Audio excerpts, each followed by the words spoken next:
नमस्कार दोस्तों, आपका स्वागत है आपके अपने YouTube चैनल में। मित्रों, आज की वीडियो बहुत इंटरेस्टिंग होने वाली है, क्योंकि आज की वीडियो में हम जानेंगे कि भीष्म पितामह ने मरते समय युधिष्ठिर को कौन सी गंदी बातें बताईं।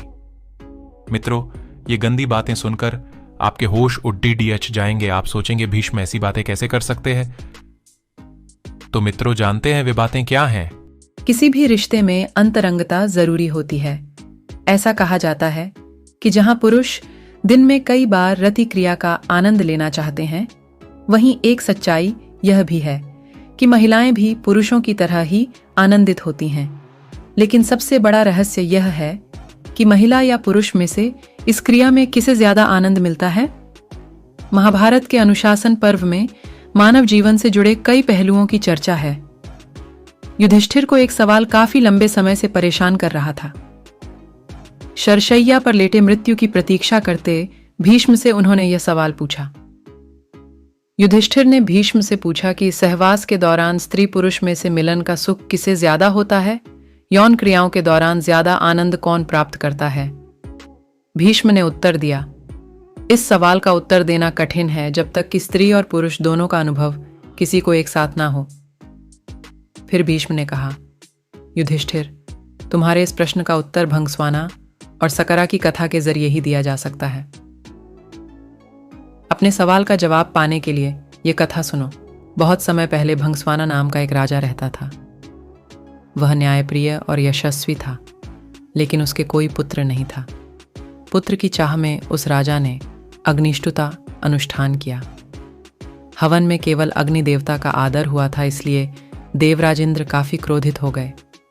इंद्र अपने गुस्से को निकालने के लिए दंड देना चाह रहे थे। एक दिन राजा शिकार पर निकला तो इंद्र ने राजा को सम्मोहित कर दिया। राजा भंगस्वाना जंगल में इधर उधर भटकने लगा। अपनी सम्मोहित हालत में वह सब सुध खो बैठा। ना उसे दिशाएं समझ आ रही थीं और ना ही अपने सैनिक नहीं दिख रहे थे। भूख प्यास ने उसे और व्याकुल कर दिया था। अचानक उसे एक छोटी सी नदी दिखाई थी जो किसी जादू सी सुंदर लग रही थी। राजा उस नदी की तरफ बढ़ा और पहले उसने अपने घोड़े को पानी पिलाया, फिर खुद पिया। जैसे ही राजा नदी के अंदर प्रवेश की, पानी पिया, उसने देखा कि वह बदल रहा है। धीरे धीरे वह एक स्त्री में बदल गया। शर्म से बोझल वह राजा जोर जोर से विलाप करने लगा। उसे समझ नहीं आ रहा था कि ऐसा उसके साथ क्यों हुआ। राजा भंगस्वाना सोचने लगा, हे प्रभु, आदमी से औरत बन जाने के बाद मैं राज्य की जनता को क्या मुंह दिखाऊंगा? मेरे अग्निष्टुता अनुष्ठान से मेरे 100 पुत्र हुए हैं। उनका सामना कैसे करूंगा? क्या कहूंगा मेरी रानी, महारानी जो मेरी प्रतीक्षा कर रही हैं, उनसे कैसे मिलूंगा? मेरे पौरुष के साथ साथ मेरा राजपाट सब चला जाएगा। ऐसा कहकर वह राजा जंगल की तरफ प्रस्थान कर गया। वहां जाकर वह स्त्री रूप में एक तपस्वी के आश्रम में रहने लगी, जिनसे उसने कई पुत्रों को जन्म दिया। अपने उन पुत्रों को वह अपने पुराने राज्य ले गई और अनुष्ठान से हुए बच्चों से कहा, तुम मेरे पुत्र हो जब मैं एक पुरुष था, ये मेरे पुत्र हैं जब मैं एक स्त्री हूं।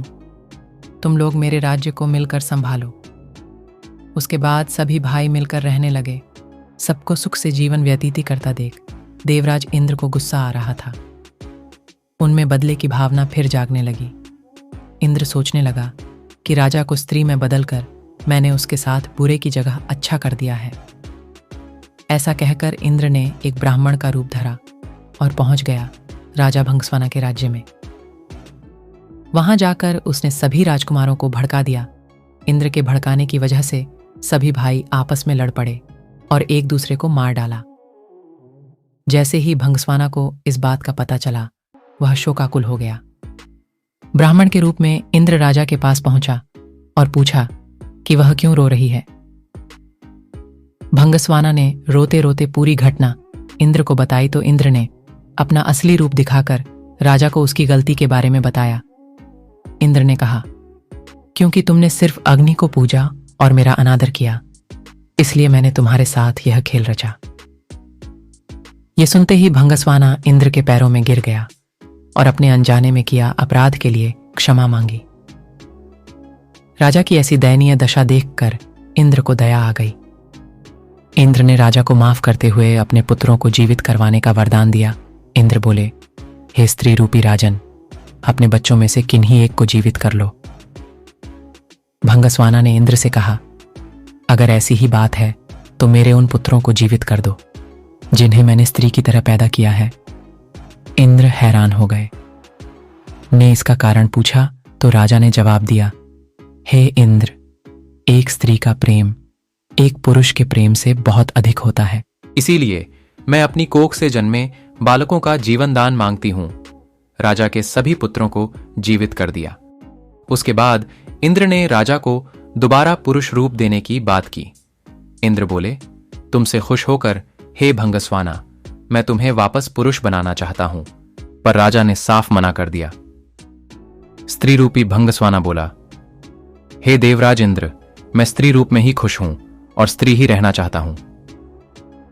यह सुनकर इंद्र उत्सुक हो गए और पूछ बैठे कि राजन, क्या तुम आपस पुरुष बनकर अपना राजपाट नहीं संभालना चाहते?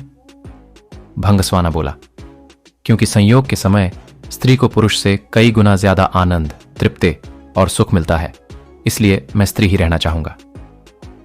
इंद्र ने तथास्तु कहा और वहां से प्रस्थान किया। भीष्म बोले, हे युधिष्ठिर, यह बात स्पष्ट है कि स्त्री को संबंधों के समय पुरुष से ज्यादा सुख मिलता है और स्त्री पुरुष से कई गुना संवेदनशील होती हैं।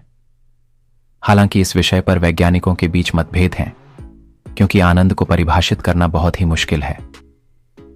मानवीय कल्पना बहुत ही जटिल होती है और सेक्सुअल रिलेशन की तस्वीर तो और भी धुंधली है। कुछ लोग जिन्होंने कभी स्त्री के शरीर को ही नहीं देखा, वे केवल उसकी एड़ी को देखकर भी उत्तेजित हो सकते हैं। वहीं दक्षिणी अमेरिका में बीच में पला बढ़ा शख्स है और उसे हजारों लड़के और लड़कियों को बिकिनी में देखा है, उसकी प्रतिक्रिया बिल्कुल अलग होगी। पुरुष से स्त्री ट्रांससेक्सुअल और स्त्री से पुरुष ट्रांससेक्सुअल पर की गई स्टडीज से अलग अलग निष्कर्ष निकाले गए। न्यूरोबायोलॉजिकल स्टडीज से पता चलता है कि पुरुषों को यौन क्रिया के दौरान आनंद तेजी से मिलता होता है, जबकि महिलाओं का आनंद धीमी गति वाला होता है। इसीलिए कई बार पुरुष अपर्याप्त आनंद महसूस करते हैं। कुछ मानव विज्ञानियों का कहना है कि शायद इसी वजह से पितृसत्तात्मक समाज की स्थापना हुई होगी। पुरुष बेसब्र होते थे और लगातार उन्हें यह एहसास होता था कि वे महिलाओं के लिए बहुत योग्य और पर्याप्त नहीं हैं। इसीलिए उन्होंने महिलाओं की सेक्सुअल आजादी को खत्म करने के लिए कई नियम कानून स्थापित कर दिए होंगे।